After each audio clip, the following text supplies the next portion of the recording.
عرض کرنے لگے یا رسول اللہ صلی اللہ تعالی علیہ وسلم سالوں بیت گئے ہیں سجدے کرتے ہوئے، حضور سالوں بیت گئے ہیں تسبیح پڑھتے ہوئے، سالوں بیت گئے کہتے ہوئے کہ سبحان اللہ وہ پاک ہے، ہمیں سالوں بیت گئے یہ کہتے ہوئے کہ اللہ اکبر وہی سب سے بڑا ہے، سالوں بیت گئے کہتے ہوئے کہ الحمدللہ ساری تعریفیں اللہ کے لیے، سالوں بیت گئے اس کی تسبیح کرتے، تحلیل کرتے، تکبیر کہتے۔ حضور اب نہ ہمارا اپنے رب سے ملنے کو جی چاہتا ہے، کبھی اے حقیقت منتظر نظر آ نہ لباس مجاز میں، لاکھوں سجدے تڑپ رہے ہیں میری جبین نیاز میں۔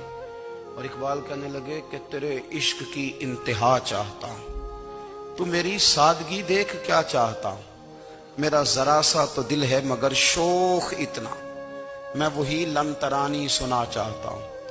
میرا بھی دل کرتا ہے کہ اللہ میں تجھے کہوں میں تجھے دیکھنا چاہتا ہوں، جس طرح حضرت موسیٰ کلیم علیہ السلام نے کہا تھا، اور تو مجھے کہے کہ لن ترانی تو نہیں دیکھ سکتا، ذرا سا تو دل ہے مگر شوق اتنا، میں بھی وہی لن ترانی سنا چاہتا ہوں۔ پھر کہنے لگے بھری بزم میں راز کی بات کہہ دی، بڑا بے ادب ہوں سزا چاہتا ہوں۔ دیکھو سب لوگوں کے بیچ ہی میں نے یہ کہہ دیا۔ میرے عزیز صحابہ نہ شوق میں، کتنے سارے لوگ ہیں آپ، کتنی ماشاءاللہ بڑی تعداد میں آپ آئے، ہم بھی کبھی اس شوق میں گئے ہیں کہ ہمارے رب کو دیکھنے کو دل چاہتا ہے،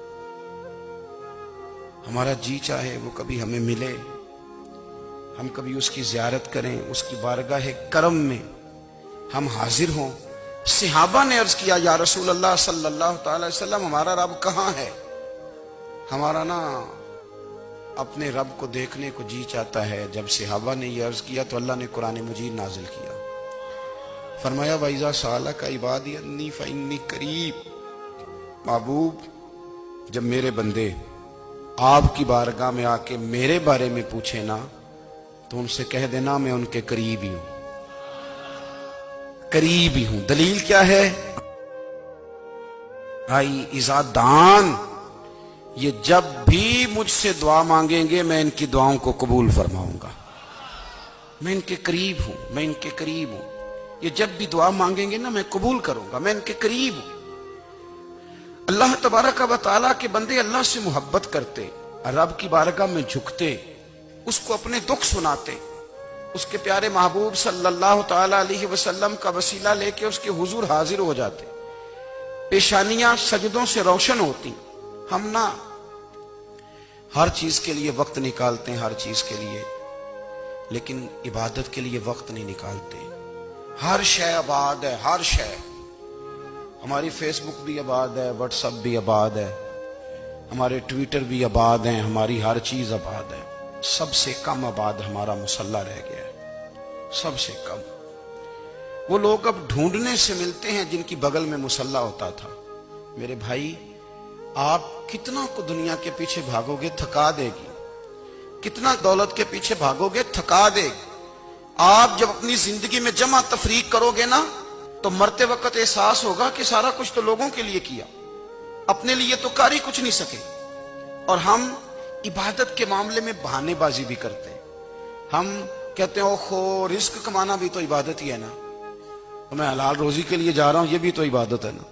میری طرح کے لوگ کہہ دیتے ہیں کہ میں سویرے اٹھ کے مدرسے میں کچھ اسباق دیکھتا ہوں تو یہ بھی تو عبادت ہے، میں بیان کرنے کے لیے مطالعہ کرتا ہوں تو یہ بھی تو عبادت ہے نا، اتنے لمبے سفر کر کے ملک میں دنیا میں گھومتا ہوں تو یہ بھی تو میں عبادت ہی کر رہا ہوں۔ اب اسپیشل نفلوں کو کام نہیں چلتا۔ آپ ٹھیک کہتے ہیں پر گزارا نہیں ہوتا۔ اب آپ ٹھیک کہتے ہیں پر وہ دور اور تھا، یہ دور اور ہے، تو میں نے کہا نہیں آپ کو غلطی لگ گئی ہے، وہ بھی میرے نبی کا دور تھا، یہ بھی میرے نبی کا دور ہے، جھنڈا حضور کا ہی چمک رہا ہے، آپ کو غلطی لگ گئی۔ اب لوگ دلائل دیتے ہیں۔ حضرت عمر گھر میں بیٹھے تھے تو ان کا بیٹا بھی ساتھ بیٹھا تھا، کسی مسئلے پر بات ہونے لگی، حضرت عمر نے اپنی بات کی مضبوطی میں نبی پاک علیہ السلام کا ایک فرمان سنایا۔ تو آپ کا صاحبزادہ کہنے لگا ابا جی وہ تو ٹھیک ہے، لیکن جب یہ لفظ اس کی زبان پہ تو حضرت عمر نے تلوار نکال لی، فرمایا اٹھ نکل میرے گھر سے، میں رسول اللہ کی بات کرتا ہوں تو اگر مگر کرتا ہے، میں حضور کا فرمان سنا رہا ہوں تو اگر مگر کرتا ہے،